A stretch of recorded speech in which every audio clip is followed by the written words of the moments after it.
Bismillahirrahmanirrahim. Assalamualaikum warahmatullahi wabarakatuh. Baik, pada pertemuan hari ini kita selenggarakan secara sinkronus ya, terkait dengan fitoterapi.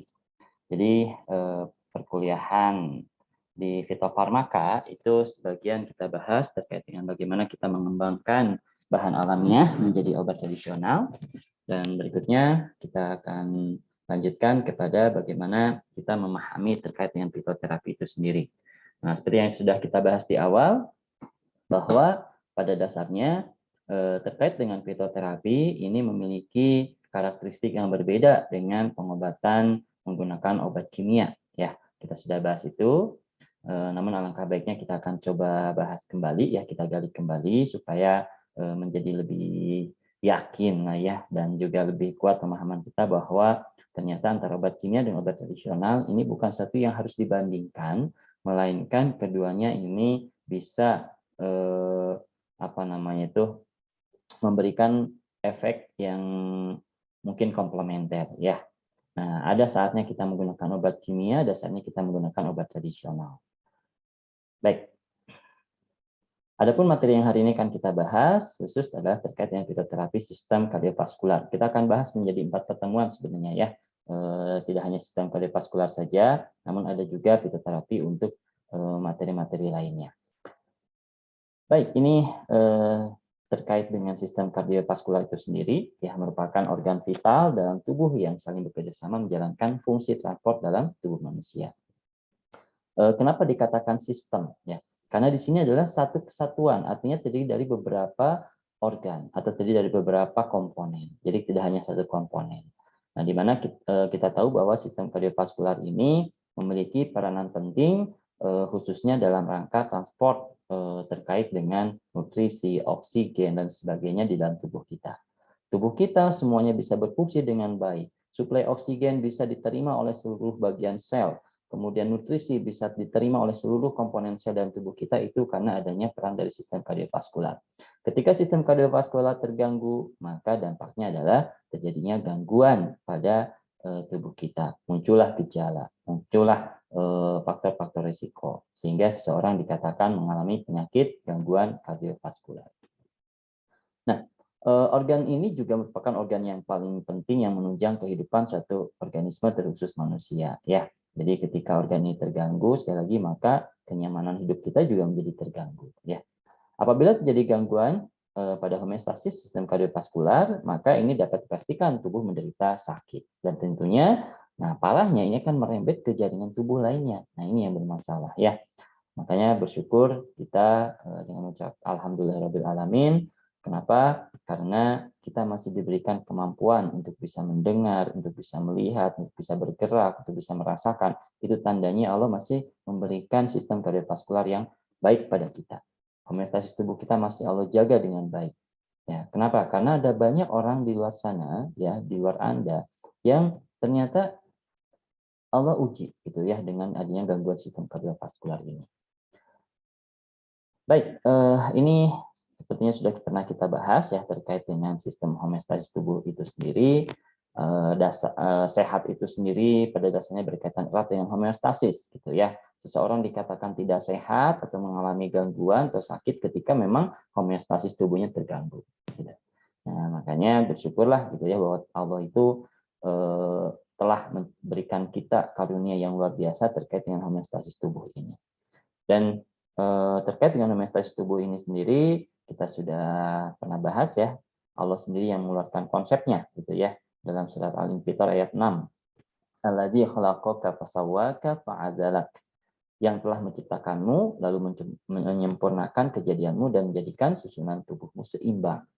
Jadi tubuh kita ini tidak hanya sempurna gitu, tapi juga seimbang. Ada keseimbangan yang terjadi dalam tubuh kita.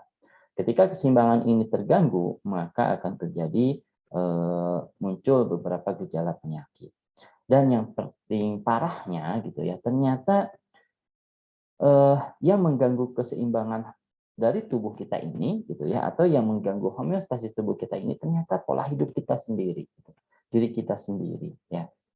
Nah, jadi ini yang perlu menjadi catatan buat kita bahwa ternyata penyakit itu pada dasarnya disebabkan karena ulah kita sendiri. Ya. Nah, Allah sudah memberikan kekuatan pada kita, keseimbangan, tapi kita ganggu keseimbangan itu. Dengan cara apa?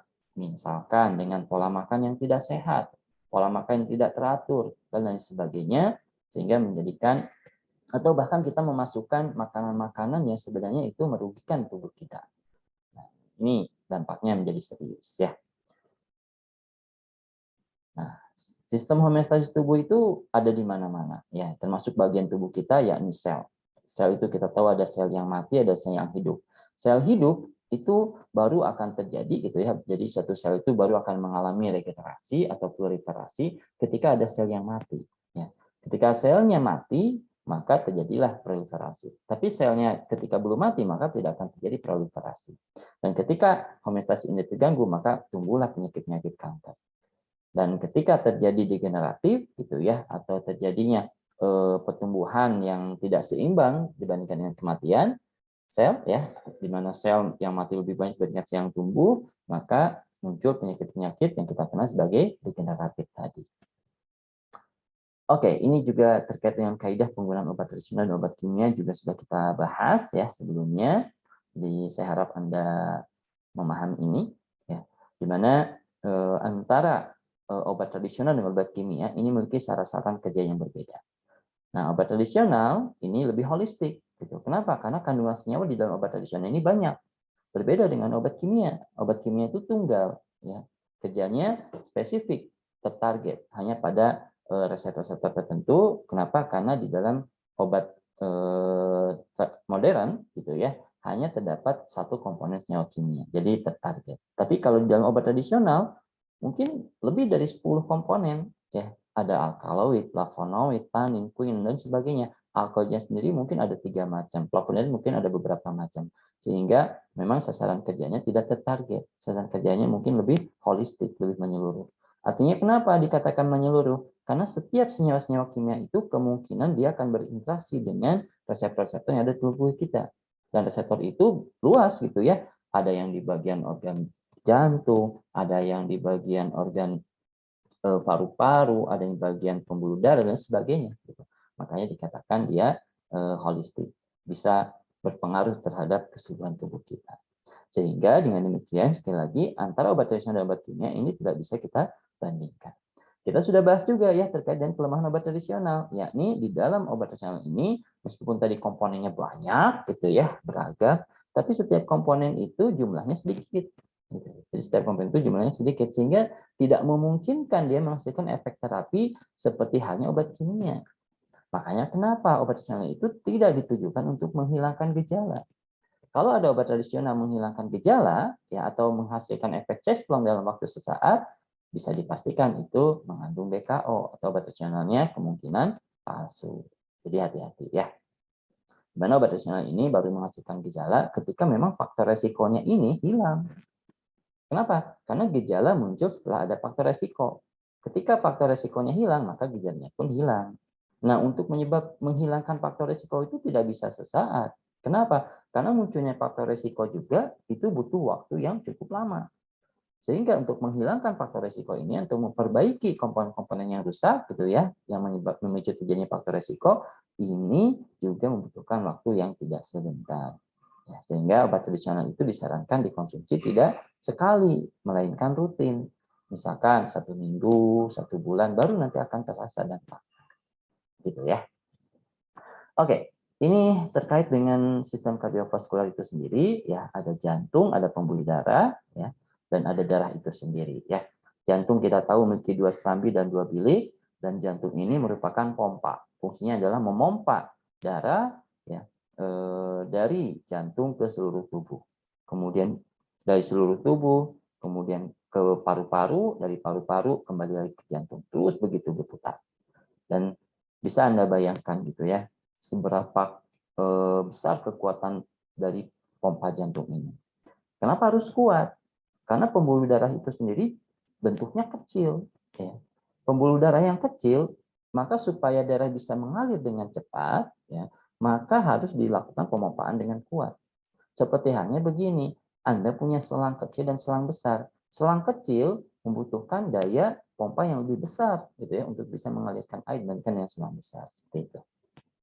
Nah, ketika si jantung ini dia mengalami gangguan, misalkan gitu ya, gangguannya itu klepnya bermasalah gitu ya, atau misalkan daya tak pompanya bermasalah, bahkan si jantung ini lelah, misalkan capek, tidak lagi mampu memompa, maka terjadilah penyakit, terjadilah kegagalan jantung. Dan biasanya ketika jantung ini udah lelah, misalnya akan muncul rasa sakit ya. Biasanya kita kenal sebagai aritmia. Nah, kemudian selain jantung juga ada pembuluh darah. Pembuluh darah ini ada aorta, ada vena, arteri, venul dan sebagainya. Ya, ini pembuluh darah ini adalah jaringan-jaringan ya yang mana darah mengalir di dalamnya. Ya, di mana pembuluh darah ini bisa kemana-mana cabangnya itu. Yang jelas dia akan bercabang ke seluruh tubuh sehingga memungkinkan darah untuk bisa mentransport baik oksigen maupun nutrisi ke seluruh jaringan tubuh kita. Dan yang terakhir adalah darah, di mana darah ini sebagian besar adalah komponennya adalah air. Fungsinya apa darah ini? Darah ini adalah untuk mentransfer nutrisi-nutrisi yang dihasilkan dari makanan itu ya yang kita makan itu ke seluruh tubuh untuk diolah. Kemudian juga darah ini fungsinya adalah untuk mengambil oksigen yang kemudian juga disebarkan ke seluruh tubuh. Nah, darah ini sebisa mungkin memiliki tingkat viskositas yang tertentu. Tidak boleh terlalu encer, tidak boleh juga terlalu kental. Makanya di dalam darah ada homeostasis. Di situ ada sistem pembekuan darah, ada sistem pengencer darah. Ya. Nah, jadi seperti itu terkait dengan darah. Dan ketika darah terlalu kental, nah, maka darah juga akan sulit mengalir. Bayangin saja gitu ya, suatu bahan yang kental dengan bahan yang encer, mana yang lebih sulit mengalir, mana yang lebih mudah mengalir. Dan antara bahan yang kental dan yang encer, mana yang lebih banyak mengambil oksigen, mana yang lebih sedikit mengambil oksigen. Kemudian kekentalan darah ini disebabkan karena apa? Banyak ya. Seperti halnya air. Air itu bisa kental karena apa? Biasanya di dalam air itu dia banyak sekali pengotot-pengotot. Bisa di situ ada lemak, ada kolesterol, ada senyawa-senyawa yang nanti kemungkinan dia memperkeruh darah misalkan ya. Contoh kita ketika banyak mengkonsumsi obat-obatan, banyak mengkonsumsi zat-zat yang tidak dibutuhkan tubuh kita dan lain sebagainya. Makanya sekali lagi homeostasis tubuh itu ya bisa terganggu. Salah satunya disebabkan karena pengaruh kita sendiri, karena kita sendiri sebagai penyebabnya. Oke, kita lihat jantung ya. Jantung sekali lagi dia berfungsi sebagai pompa untuk mengalirkan darah ke seluruh tubuh. Aliran darah ketika dipompa gitu ya, ini akan melewati pembuluh darah yang diawali dengan vena cava ke atrium atau serambi kanan, ke ventrikel atau bilik kanan, kemudian ke arteria pulmonalis ke paru-paru. Nah, darah ke paru-paru biasanya dia akan mengalirkan CO2 dan juga gas-gas yang tidak dibutuhkan oleh tubuh kita ya hasil dari metabolisme untuk dibuang melalui proses respirasi. Dan di samping itu darah juga akan mengambil oksigen dan mengambil oksigen dari paru-paru untuk kemudian diedarkan ke seluruh tubuh. Nah, setelah mengambil oksigen, kemudian darah ini akan kembali lagi ke jantung dan kemudian beredar ke seluruh tubuh. Ya. Baik, kemudian pembuluh darah itu sendiri ya kita tahu pembuluh darah ini seperti layaknya pipa ataupun selang ya. Di mana pembuluh darah ini memiliki dinding yang tebal, berotot dan elastis. Nah, fungsinya apa? Untuk menahan tingginya tekanan darah yang dipompa dari jantung. Jadi tekanan darah itu sangat tinggi sekali ya. Kenapa? Tadi ya, darah itu supaya bisa mengalir harus dipompa dengan kekuatan yang penuh. Dan kalau seandainya pembuluh darah ini tipis, maka rentan terjadinya kebocoran, rentan terjadinya pecah. Dan kemudian berikutnya, kalau ada fungsi otot ini untuk apa gitu ya, dan elastisitas ini untuk apa? Di mana pembuluh darah ini secara otomatis gitu ya, dia akan melakukan penyesuaian. Ketika misalkan volume darah kita sedang dalam kondisi yang banyak, maka dia akan melakukan vasodilatasi. Ketika tekanan darah sedang tinggi, maka dia akan melakukan proses vasodilatasi. Ketika tekanan darah sedang rendah, gitu ya, biasanya dipengaruhi oleh suhu dan sebagainya, maka dia akan melakukan vasokonstriksi dan sebagainya. Jadi seperti itu gitu ya terkait kenapa pembuluh darah ini pertama dindingnya tebal, kedua dia memiliki otot, ketiga dia elastis.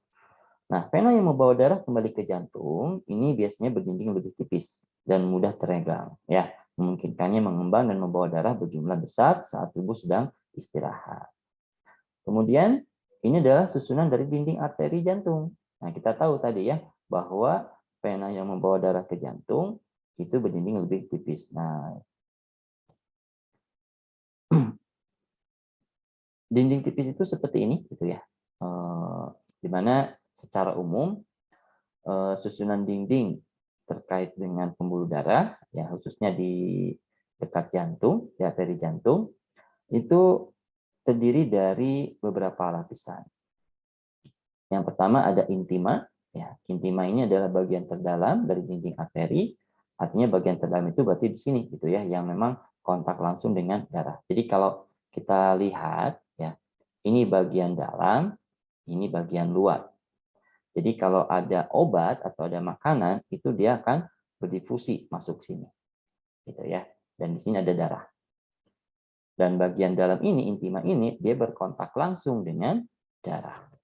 Nah, intima ini terdiri dari selapis sel endotel. Jadi ada sel endotel yang melindungi intima dengan secara tidak langsung dia terkait dengan interaksinya dengan darah. Nah, sel endotel ini sekali lagi dia sebagai pelindung atau sebagai sawar gitu ya antara aliran darah dan dinding pembuluh darah bagian dalam. Kemudian selain dinding ini juga ada media dan adventitia. Nah, media ini merupakan lapisan otot polos dan adventitia ini memberikan kekuatan utama pada pembuluh darah. Jadi ini sebagai penyokong dan ini isinya adalah otot polos yang bisa menjadikan si pembuluh darah itu elastis. Dia bisa bervasodilatasi ataupun vasokonstriksi. Oke, ini terkait dengan morfologi dari dinding arteri jantung secara umum. Nah, gangguan yang terjadi pada sistem kardiovaskular salah satunya adalah terjadi pada dinding arteri. Nah, di mana di dinding arteri di lapisan di pembuluh darah ini, arteri pembuluh darah jantung ini, gangguan yang sering terjadi adalah terjadinya penumpukan atau penggelembungan seperti ini. Nah, ketika ini terjadi, maka kita kenal sebagai aterosklerosis. Jadi aterosklerosis, ya. Nah, aterosklerosis terjadi karena apa? Nanti kita akan bahas, ya. Nah, jadi yang awalnya seperti ini normal, gitu ya, dan ketika terjadi gangguan, di sini itu terjadi penumpukan. Nah, di sini ya, jadi penumpukan. Dan penumpukan ini disebabkan kenapa? Ada kolesterol, ada trombosit yang melakukan agregasi, ada lemak, kemudian juga hal-hal lainnya ya. Oke, ini adalah penyakit yang sering berkaitan dengan sistem kardiovaskular. Ada gagal jantung, ada infak miokardiak, ada PJK, penyakit jantung koroner, ada hipertensi dan penyakit lainnya. Kita nggak akan bahas semua, gitu ya. Mungkin hanya kita bahas PJK saja, dan untuk hipertensi insya Allah kita akan bahas besok ya. Oke, terkait dengan penyakit jantung koroner. Apa itu PJK itu ya? PJK ini adalah gangguan fungsi jantung akibat otot jantung kekurangan darah. Jadi si otot jantung itu dia bisa mengalami kekurangan atau defisit darah gitu ya, karena adanya penyumbatan ataupun penyempitan pada pembuluh darah koroner akibat kerusakan lapisan dinding pembuluh darah. Jadi penyakit jantung koroner itu di sini terjadinya gangguan fungsi jantung. Jadi fungsi jantungnya dia bermasalah. Yang harusnya tadi dia memompa secara baik gitu ya. Nah, di sini pompanya bermasalah. Nah, sehingga aliran darah menjadi bermasalah. Kalau aliran darah bermasalah, maka akan merembet kemana-mana. Dari mulai suplai nutrisi, suplai oksigen, dan sebagainya. Nah, dampaknya apa? Bisa merembet ke penyakit-penyakit lain. Nah, kita lihat gitu ya, yang menarik adalah terkait dengan penyebab dari PJK itu sendiri. Disebabkan adanya penyumbatan atau penyempitan pada pembuluh darah koroner akibat kerusakan lapisan dinding pembuluh darah atau kita kenal sebagai aterosklerosis. Nah, penyumbatan itu seperti apa? Seperti ini. Jadi ini yang dikatakan terjadinya proses penyumbatan. Ya. Nah, ini adalah faktor risiko terkait dengan penyakit jantung koroner. Pertama ada hiperlipidemia dan hiperkolesterolemia. Ya, tadi sudah sedikit saya jelaskan bahwa terjadinya gelembung tadi itu ya, itu disebabkan salah satunya di situ ada lemak, kemudian ada kolesterol. Nah, kemudian rasio HDL dan LDL yang rendah, ya, dan ada agregisasi platelet, aterosklerosis, inflamasi pada pembukaan arteri, obesitas, dan stres oksidatif. Kita lihat terkait dengan lipidemia dan hiperkolesterolemia. Perlu kita pahami, ya, lipid dan kolesterol. Nah, ini adalah istilah yang berbeda. Apa itu lipid? Lipid itu sebenarnya dia golongan umum dari senyawa-senyawa bentuknya padatan yang tidak larut di air. Jadi ketika ada satu senyawa bentuknya padatan, tidak larut di air, maka dikatakan lipid.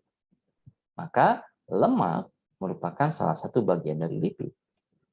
Kenapa? Karena lemak bentuknya padatan, tidak larut di air. Ya, dan itu dikatakanlah sebagai lipid. Adapun kolesterol, nah kolesterol ini sebenarnya juga dia tidak larut di air, bentuknya juga padatan. Jadi kolesterol sendiri itu sebenarnya masuk ke kategorinya lipid. Ya, sebenarnya ya. Namun biasanya orang ketika mengatakan hiperlipidemia ini erat kaitannya dengan lemak. Oke, apa perbedaan antara lemak dengan kolesterol? Pertama, tentu kita lihat dari strukturnya. Struktur lemak itu adalah seperti ini. Ini adalah lemak. Dan ini adalah kolesterol. Lemak itu terdiri dari dua senyawa yang yaitu gliserol. Ya, gliserol itu alkohol dengan 3 gugus hidroksi, di mana gugus hidroksinya teresterifikasi dengan asam lemak. Jadi alkoholnya itu punya 3 gugus hidroksi, sehingga karena ketiganya teresterifikasi, maka dia akan mengikat 3 asam lemak. Jadi gliserol lemak itu satu gliserol mengikat 3 asam lemak. Makanya kita kenal sebagai trigliserida atau triasilgliserol. Ya. Sedangkan kolesterol ini memiliki struktur yang khas. Nah, strukturnya apa? Sterol atau steroid. Kita mengenal ya, salah satu metabolit sekunder dalam tanaman adalah steroid. Nah, kenapa dikatakan kolesterol? Karena steroid ini itu dihasilkan oleh hewan ataupun manusia. Jadi ketika steroid ini dihasilkan oleh hewan atau manusia, maka kita katakan sebagai kolesterol. Tapi kalau seandainya steroid ini dihasilkan oleh tumbuhan, maka tidak dikatakan kolesterol. Dia dikatakan sebagai fitosterol. Jadi ada dua istilah, ada fitosterol dihasilkan oleh tumbuhan, ada kolesterol dihasilkan oleh hewan ataupun manusia. Nah, kenapa kedua struktur ini berbeda ya? Kolesterol dengan asam lemak berbeda dikarenakan kembali lagi ke biosintesisnya yang berbeda. Kita sudah bahas kemarin ya terkait biosintesis. Jadi biosintesis keduanya berbeda. Kolesterol ini biosintesisnya itu adalah dari jalur jalur mevalonat ya atau deoksiribose fosfat, sedangkan asam lemak atau lemak ini berasal dari jalur asetat. Ya. Jadi meskipun sama ya, awalnya itu sama-sama asetat. Nah, tapi asetat yang nanti akan menjadi kolesterol itu dia akan berubah menjadi asam mevalonat ataupun deoksiribose fosfat, sedangkan asetat yang akan menjadi lemak dia akan mengalami proses elongase dan desaturasi. Kita akan bahas ya terkait dengan lemak itu pada subbab sendiri ya, jadi pada materi sendiri. Nah, dari sini kita bisa melihat perbedaan antara kolesterol dengan lemak. Otomatis gitu ya, karena di sini berbeda, biosintesisnya berbeda, maka penanganannya pun berbeda. Ya, jadi penanganannya tidak sama alias berbeda. Ya. Nah, biasanya kalau kolesterol supaya dia bisa metabolisme oleh sel ataupun oleh hati, ada transportnya, ada kendaraan yang bisa mengangkutnya. Apa itu kendaraannya? Yaitu HDL dan LDL. Jadi kolesterol itu diangkut oleh HDL dan LDL. HDL dan LDL sendiri itu dibentuk oleh lemak. Jadi lemak ini akan menghasilkan HDL ataupun LDL. Lemak yang bagaimana? Gitu ya, nanti kita akan bahas sedikit. Nah, adapun lemak, ya, lemak itu ketika masuk ke dalam tubuh kita, sebelum dia diserap oleh tubuh, maka dia akan diurai dulu oleh enzim namanya lipase. Nah, jadi si lemak ini akan diurai oleh enzim namanya lipase, kemudian setelah menjadi monogliserida, dia akan diserap oleh tubuh kita dan akan dikonversi kembali menjadi trigliserida. Jadi seperti itu ya. Dan lemak ini tentunya ketika diubah menjadi trigliserida, maka selanjutnya dia akan ditransportasi dalam tubuh kita. Dan lemak yang tidak dikonsumsi atau tidak diolah oleh tubuh akan disimpan dalam jaringan-jaringan khusus seperti mohon maaf ya, di pantat, di perut dan sebagainya ya, ataupun di lengan. Makanya kenapa kita mengenal adanya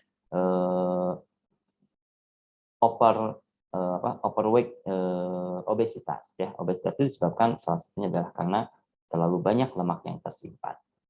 Nah, kemudian khusus untuk steroid ya, di dalam tubuh kita itu menyimpan komponen bahan steroid atau bahan kolesterol. Kita kenal sebagai squalene. Squalene ini adalah triterpenoid yang asiklik. Jadi kalau Anda hitung C-nya itu ada 30 ya, dan dia terdiri dari 6 isopren. Ya, kita tahu ya bahwa triterpenoid itu dia memiliki 6 isopren atau memiliki C30. Dan squalene ini oleh suatu enzim akan diurai, akan diubah menjadi kolesterol. Oke. Enzimnya apa gitu ya? Nah, banyak ya, tapi salah satu enzimnya kalau di manusia itu ada human monosqualena oksidase ya. Nah, kalau lemak tadi adalah lipase ya. Baik. Yang kedua, kalau tadi terkait dengan hiperlipidemia dan hiperkolesterolemia, yang kedua adalah keseimbangan antara HDL dan LDL. Kita tahu bahwa HDL dan LDL ini tadi merupakan kendaraan untuk mengangkut kolesterol.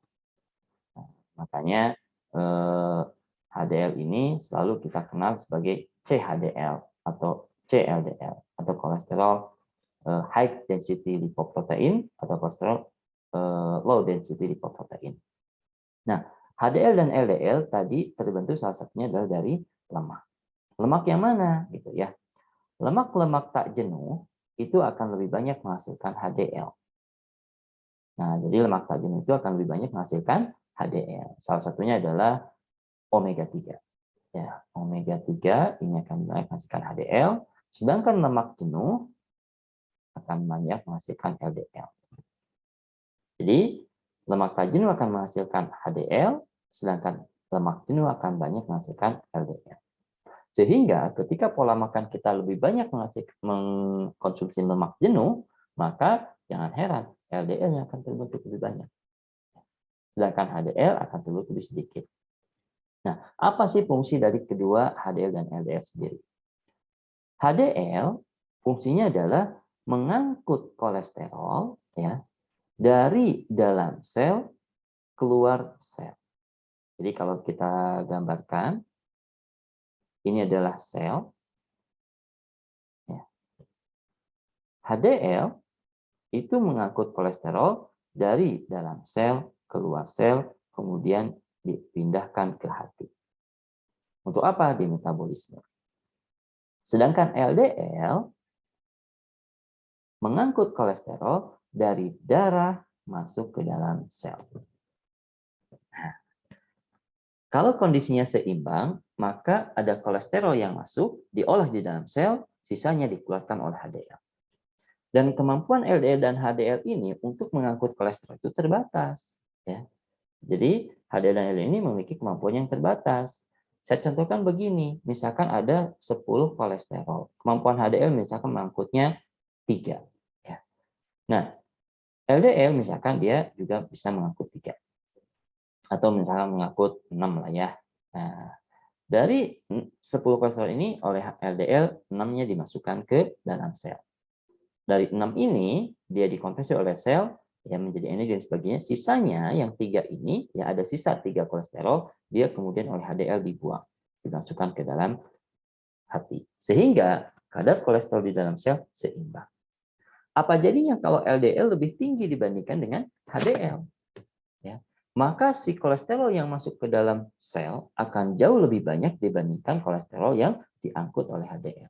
Dampaknya apa? Maka di dalam sel terjadinya penumpukan kolesterol. Kebayang kalau penumpukan kolesterol itu terjadinya di sel yang bertepatan dengan arteri jantung. Maka terjadilah tadi aterosklerosis. Oke, ini adalah pembentukan LDL ya, dan HDL, di mana LDL ini dia terbentuk dari ApoB lipoprotein, ya, di mana di sini ada ApoB 48 dan ada ApoB 100. Nah, ApoB 48 ini mengandung lipoprotein, apolipoprotein E, C2, dan C3, dan kita kenal sebagai kilomikron. Ya. Dan kemudian ApoB 100 ini mengandung lipoprotein, apolipoprotein E, C2, dan C3, dan dikenal sebagai VLDL. Nah, VLDL ini yang nanti akan kehilangan lemak, ya, maka dia akan berubah menjadi IDL atau intermediate density lipoprotein, kemudian dia akan kehilangan lemak lagi dan menghasilkan LDL. Seperti itu ya. Sedangkan untuk HDL sendiri itu dihasilkan dari apolipoprotein A. Nah, ini adalah peran HDL dan LDL, tadi sudah sedikit kita bahas, ya.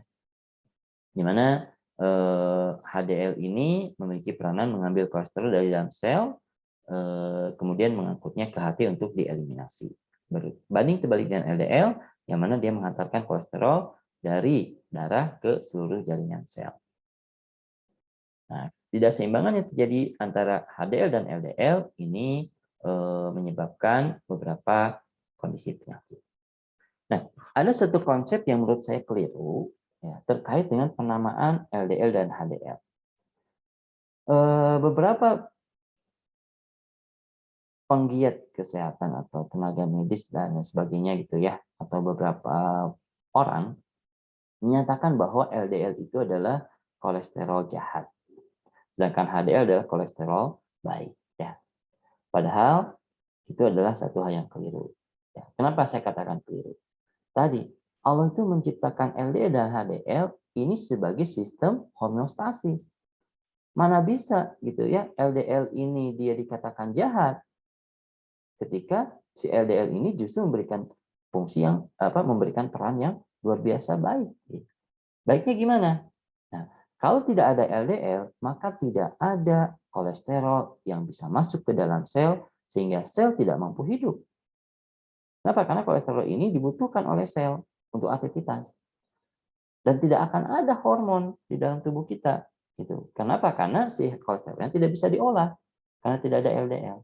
Makanya aneh gitu ya, ketika LDL dikatakan katanya kolesterol jahat, tapi kenapa kadar LDL ada batas minimal? Ya. Artinya batas minimal itu tidak boleh lebih kecil dibandingkan dengan yang batas minimal itu. Gitu. Artinya kalau batas minimal berarti LDL ini dibutuhkan dalam tubuh kita. Maka gugur tuh ya definisi kolesterol jahat. Di mana batas minimal LDL jauh lebih besar dibandingkan dengan batas maksimal HDL. Cek aja dulu ya. Nah, HDL dikatakan kolesterol baik, kata siapa? Kalau memang baik, kenapa HDL ini ada batas maksimalnya? Nah, seperti itu ya. Jadi hati-hati ketika kita mengungkapkan kolesterol jahat, kolesterol baik. Kolesterol itu buruk untuk tubuh kita. Lemak itu buruk untuk tubuh kita. Itu satu anggapan yang keliru. Kenapa? Kembali lagi kepada teori penciptaan bahwa Allah itu menciptakan tubuh kita dengan seimbang dan sempurna. HDL, LDL tidak semata diciptakan, melainkan ada manfaat yang terdapat di dalamnya. Gitu ya. Jadi ketika kita sebagai seorang mukmin, seharusnya kita hati-hati ketika mengungkapkan bahwa tubuh kita ada kolesterol jahat atau baik, itu satu konsep yang keliru. Oke. Bagaimana proses aterosklerosis terjadi? Ya. Aterosklerosis terjadi karena disebabkan oleh beberapa faktor sebenarnya ya. Pertama adalah terjadinya penumpukan kolesterol, penumpukan lemak dan sebagainya. Nah, lemak di dalam sel ya, yang lemak maksudnya lemak yang tertumpuk yang tidak diolah dan juga LDL yang ada di dalam sel ini mudah teroksidasi. Nah, oksidasi ini akan menyebabkan ya terjadinya peroksidasi. Nah, kita kenal ada peroksidasi lipid atau lipid yang teroksidasi. Nah, lipid yang teroksidasi ini selanjutnya akan dikenali gitu ya oleh makrofag.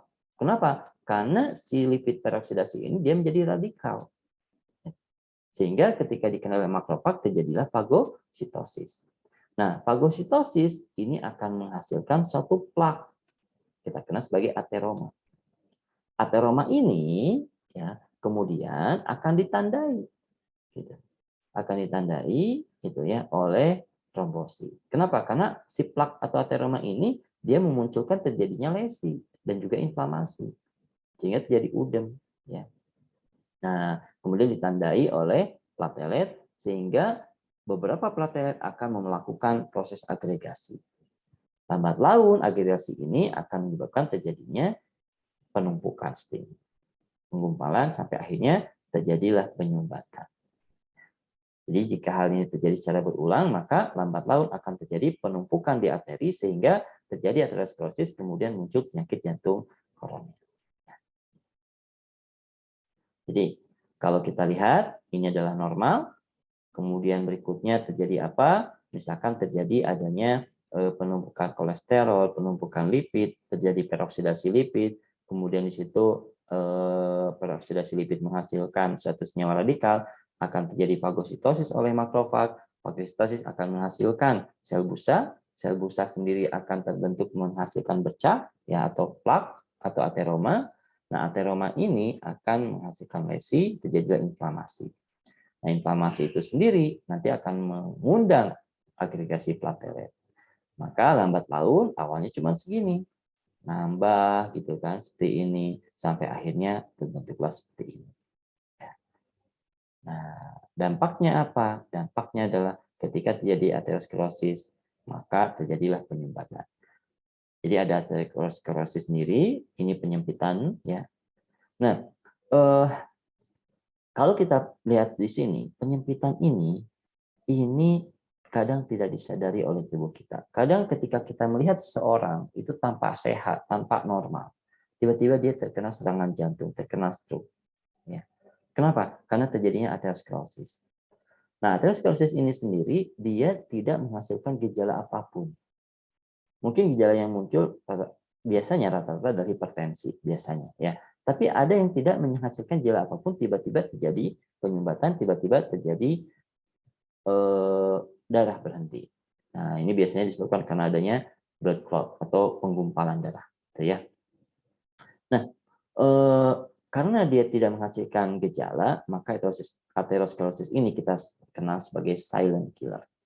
Ya, jadi pembunuh yang dia diam, senyap gitu. Kenapa senyap tadi? Karena tidak ada gejala, tiba-tiba terkena serangan jantung aja. Gitu. Nah, ini yang perlu menjadi perhatian kita bahwa aterosklerosis ini merupakan penyakit yang perlu kita waspadai. Caranya gimana supaya kita waspada? Minimal pola hidup kita jangan sampai mengganggu homeostasis tubuh di kita, ya di dalam tubuh kita.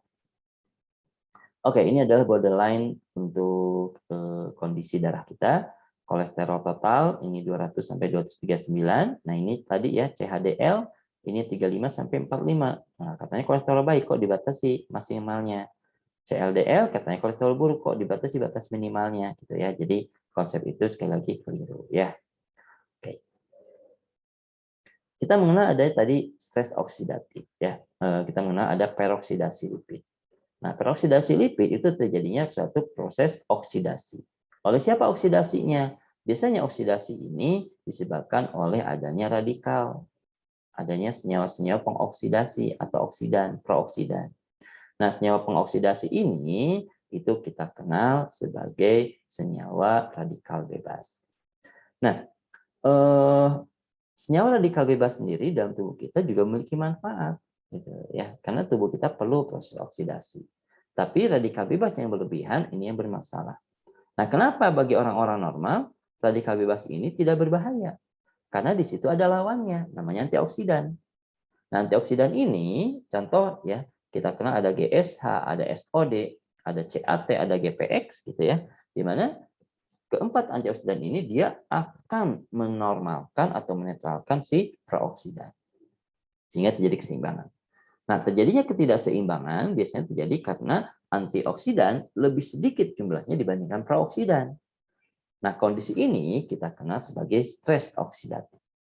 Dan stres oksidatif ini merupakan ketidakseimbangan tadi ya antara ROS ya, atau kita kenal sebagai reaktif oksigen spesies, atau kita kenal sebagai peroksidan atau radikal bebas dengan antioksidan alamiah. Nah, ROS ini akan menyebabkan terjadinya peroksidasi lipid. Jadi dari stres oksidatif ini yang menyebabkan terjadinya kandungan ROS yang lebih banyak dibandingkan dengan antioksidan, menyebabkan terjadinya peroksidasi lipid. Nah, peroksidasi lipid ini nanti akan terdeteksi itu ya oleh makrofag, terjadilah fagositosis dan menghasilkan sel busa. Sel busa ini akan menyebabkan terjadinya inflamasi ya. Sehingga terjadinya agregasi platelet, dan kalau ini terjadi terus-menerus maka terjadi penyempitan pembuluh darah. Baik, kita sekarang masuk ke herbal untuk sistem kardiovaskular, jadi fitoterapinya. Jadi sebagai catatan bahwa herbal yang dapat digunakan gitu ya pada penyakit yang berhubungan dengan penyakit jantung koroner, ini adalah yang memiliki efek menurunkan dan mencegah terjadinya faktor risiko penyebab timbulnya PJK. Kita tahu tadi faktor risiko itu ada hiperlipidemia, hiperkolesterolemia, ada rasio antara HDL dan LDL yang rendah gitu ya. Kemudian ada juga hipertensi gitu ya. Kemudian ada stres oksidatif atau ketidakseimbangan antara ROS dengan antioksidan. Baik, ada satu tanaman namanya ginger ya. Ginger ini mungkin sudah sering ya ada konsumsi. Kalau di Jawa ini sering dijadikan sebagai wedang, wedang jahe ya. Nah, di India sendiri ginger disebut sebagai Viswabesai, ya, yang artinya adalah obat universal. Kenapa dikatakan universal? Karena berdasarkan beberapa pengalaman empiris di India, jahe ini banyak digunakan untuk mengobati beragam penyakit. Dan jahe ini juga secara ilmiah telah ditelaah gitu ya. Dia salah satunya bisa mengatasi aterosklerosis. Dalam hal apa? Coba kita lihat ya. Ini adalah kandungan kimia dari jahe. Ya. Ada gingerol, ada sogaol, ya, kemudian ada gingeron. Ya, biasanya kalau gingeron, sogaol, gingerol ini biasanya identik dengan minyak atsiri. Ya. Di mana ini merupakan senyawa alkaloid fenolik dan terbentuk dari reaksi aldol gingerol. Selain itu, jahe mengandung gingibain, ya, kemudian juga ada 6 dihidrogenerdion, kemudian juga ada gingerdion. Ya, 10 gingerdion. Ini adalah kandungan sesuai terpennya, ada gingiberin, ada kurkumin dan sebagainya ya. Di samping juga jahe itu mengandung kurkumin juga ya. Dan juga ada santorizol juga ya. Baik, terkait dengan khasiatnya itu sendiri ya. Khasiat jahe ya, ini ternyata erat kaitannya dengan adanya kandungan kimia di dalam jahe itu sendiri. Senyawa aktif utama dari jahe itu diketahui adalah gingerol dan sogaol, di mana kedua senyawa ini ternyata mampu menghambat aktivitas tromboxan sintase. Tromboxan sintase ini merupakan enzim yang berperan penting pada proses agregasi platelet. Di mana kita tahu agregasi platelet merupakan salah satu faktor risiko terjadinya aterosklerosis. Tadi kita sudah bahas, agregasi platelet terjadi karena adanya ateroma. Gitu, ya. Nah, kalau seandainya agregasi platelet bisa dihambat, meskipun ada ateroma, maka ateroma bisa dikembalikan. Jadi bisa dibersihkan misalkan ya ateromanya sebelum terjadinya agregasi platelet. Jadi menghambat agregasi platelet itu sama aja dengan kita menghambat terjadinya aterosklerosis. Tapi hati-hati gitu ya, agregasi platelet itu pada dasarnya dibutuhkan oleh tubuh kita Ya, pada saat kapan? Ketika tubuh kita terluka, pembuluh darah terbuka, maka di situ agregasi platelet berperan. Tujuannya apa? Untuk menambal luka tersebut, sehingga paparan pembuluh darah itu langsung bisa terhalang gitu ya dari udara, sehingga virus, bakteri itu menjadi sulit masuk kembali ya. Oke. Zingeron di dalam jahe ini juga diketahui mampu menurunkan plak ateroma. Jadi selain dia menghambat romboksan sitetase, juga bisa menurunkan plak ateroma. Jadi ketika plak ateromanya itu dihambat, dihilangkan, maka pencetus aterosklerosisnya hilang. Sehingga faktor risiko penyebab PJK-nya juga berkurang. Ya. Dan kemudian juga menurunkan deposit kolesterol. Jadi kolesterolnya dihilangkan juga, ya, dan menurunkan ketebalan aorta. Kemudian ada Zingeron juga ini mampu meningkatkan antioksidan enzimatik atau antioksidan alami dalam tubuh, sehingga bisa menurunkan stres oksidatif dan menurunkan ROS ya. Ini adalah hasil uji dari jahe ya, berdasarkan studi praklinis dan juga klinis, di mana adanya gingerol, gingerodiol, dehidrogingerodiol ya, dan lain sebagainya ya. Ini berdasarkan studi in vitro ternyata mampu menurunkan biosintesis prostaglandin. Nah, prostaglandin sendiri ini kaitannya dengan antiinflamasi, dengan proses inflamasi. Jadi ketika si bahan ini dia menurunkan biosintesis prostaglandin, maka dengan sendirinya dia bisa menurunkan inflamasi. Kita tahu ya, tadi inflamasi ini merupakan salah satu faktor pencetus aterosklerosis, di mana inflamasi ini ya disebabkan karena adanya ateroma. Terjadi ateroma sehingga menyebabkan terjadinya inflamasi. Dan inflamasi nanti akan memicu agregasi platelet. Sehingga ketika inflamasi ini dihambat, gitu ya, maka agregasi platelet juga tidak terjadi.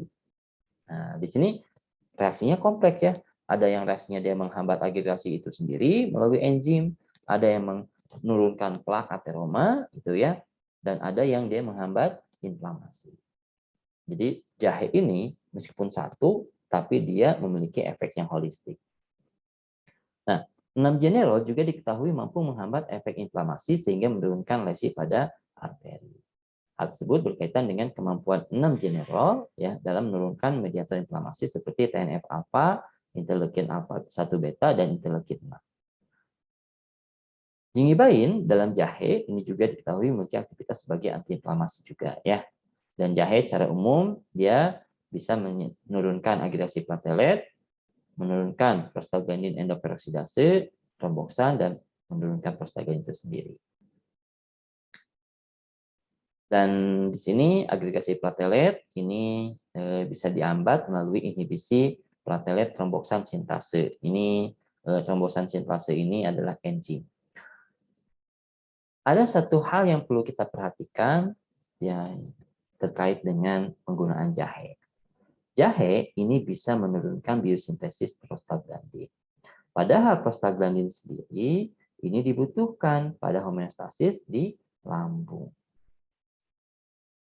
Di lambung, ya, keseimbangan kandungan HCl atau asam lambung itu penetralnya itu adalah adanya peran prostaglandin. Di mana prostaglandin ini akan mengatur terkait pengeluaran NaHCO3.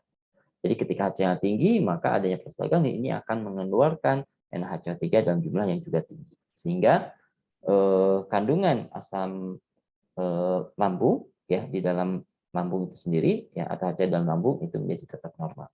Sehingga perlu jadi perhatian nih, bagi penderita tukak lambung harus hati-hati ketika mengkonsumsi jahe. Ya. Baik. Ini adalah uji klinis jahe sebagai anti aterosklerosis. Ini bisa Anda baca ya. Nah, ini kesimpulan terkait dengan jahe menurunkan agregasi platelet melalui penghambatan aktivitas platelet romboksan sintase, menurunkan biosintesis prostaglandin, kemudian juga dia menurunkan peroksidasi lipid dengan menurunkan produksi ROS dan meningkatkan antioksidan alamiah. Kemudian juga ada satu lagi ya, tadi menurunkan terbentuknya plak ateroma. Ya, jadi menurunkan pembentukan plak ateroma. Oke, ini adalah studi klinis lainnya, ya Anda bisa telaah di jurnal-jurnal terkait studi klinis ini. Baik, yang berikutnya adalah bawang putih. Nah, bawang putih atau Allium sativum ini juga merupakan jenis herbal yang paling laris di pasaran, banyak digunakan sebagai obat tradisional. Ya. Di mana bawang putih ini juga ternyata secara penelitian mampu memberikan dampak signifikan terhadap penderita kardiovaskular, ya, penyakit kardiovaskular.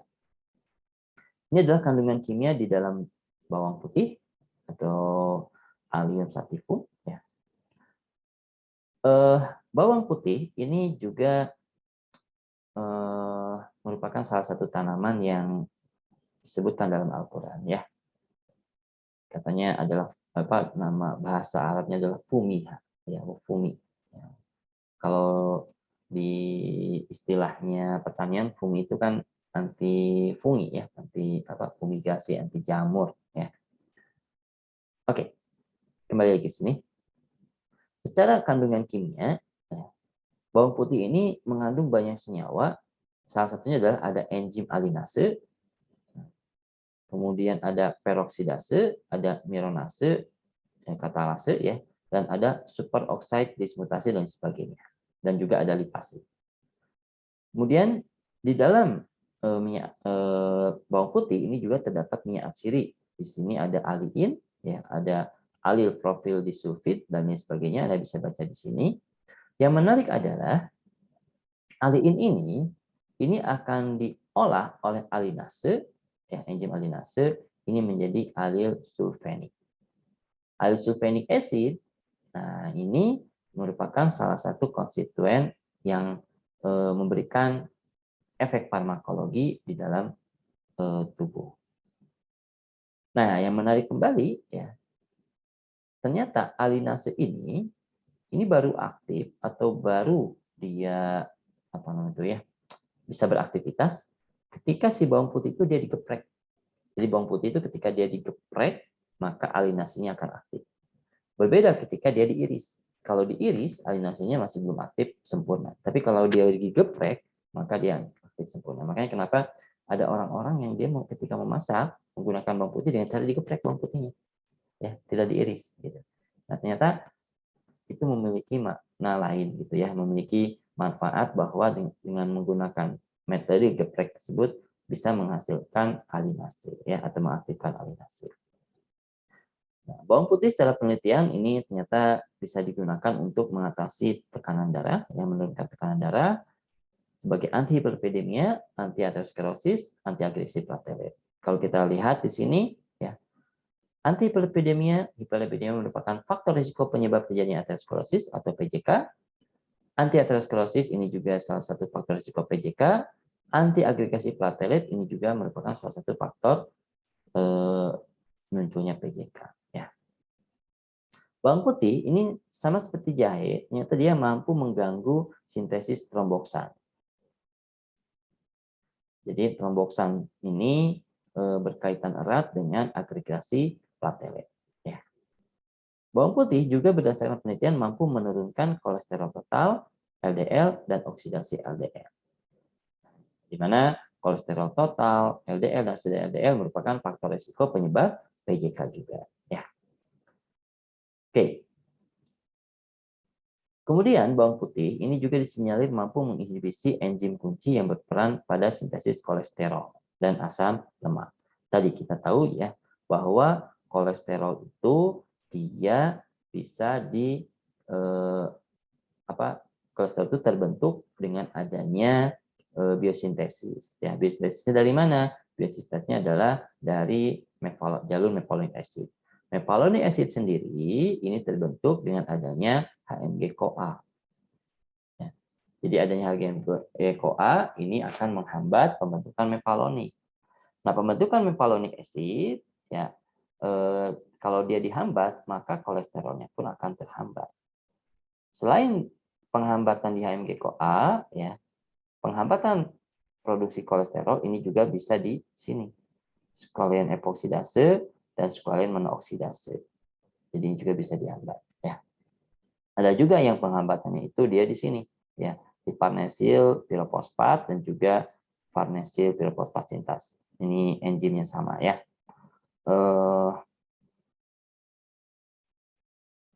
Kalau kita perhatikan di sini ya, tadi kita kenal adanya senyawa alisin, yang mana alisin ini akan dibentuk oleh reaksi enzimatik dari enzim alinase.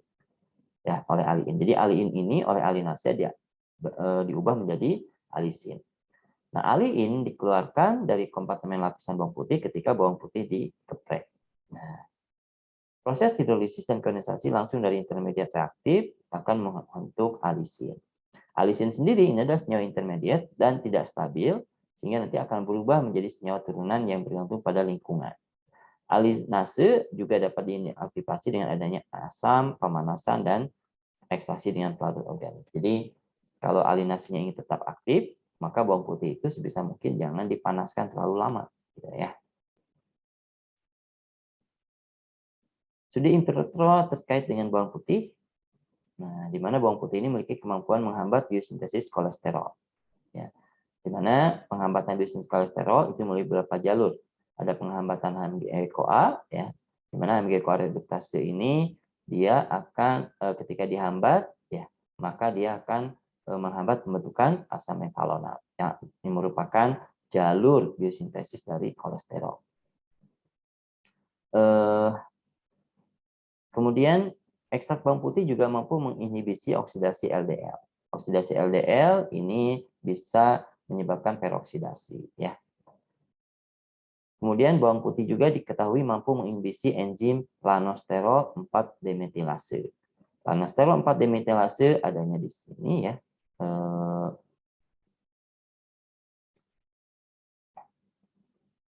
Di squalene monoksidase di sini ya.